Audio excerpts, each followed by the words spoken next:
Hi, it's Grandma here again. I have a poem for you called The Spider and the Fly. And it's about a wicked, evil little spider and how he tries to trap a fly. Here goes. The Spider and the Fly, written by Mary Hallett. "Will you walk into my parlor?" said the spider to the fly. "'Tis the prettiest little parlor that you ever did spy. The way into my parlor is up a winding stair, and I've a many a curious things to show you when you're there."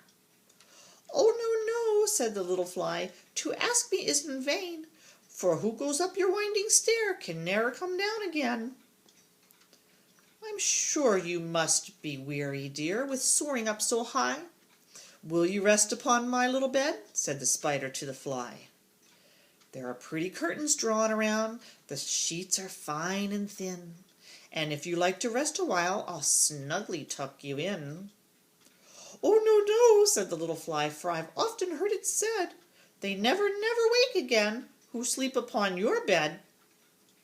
Said the cunning spider to the fly, "Dear friend, what can I do to prove the warm affection I've always felt for you? I have within my pantry good store of all that's nice. I'm sure you're very welcome. Will you please to take a slice?" "Oh, no, no," said the little fly, "kind sir, that cannot be. I've heard what's in your pantry, and I do not wish to see." "Sweet creature," said the spider, "you're witty and you're wise. How handsome are your gauzy wings, how brilliant are your eyes. I've a little looking glass upon my parlor shelf. If you'll step in one moment, dear, you shall behold yourself." "I thank you, gentle sir," she said, "for what you are pleased to say, and bidding you good morning now, I'll call another day." The spider turned him round and round, and went into his den, for well he knew the silly fly would soon come back again. So he wove a subtle web in a little corner sly, and set his table ready to dine upon the fly.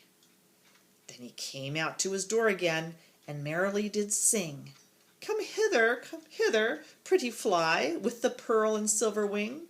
Your robes are green and purple, there's a crest upon your head, your eyes are like the diamond bright, but mine are dull as lead."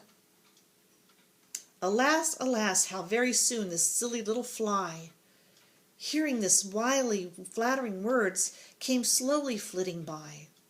With buzzing wings she hung aloft, then near and nearer drew, thinking only of her brilliant eyes and green and purple hue, thinking only of her crested head. Poor foolish thing, at last up jumped the cunning spider and fiercely held her fast. He dragged her up his winding stair into his dismal den within his little parlor, but she ne'er came out again. And now, dear little children, who may this story read, to idle, silly, flattering words I pray you ne'er give heed. Unto an evil counselor close heart and ear and eye, and take a lesson from this tale of the spider and the fly.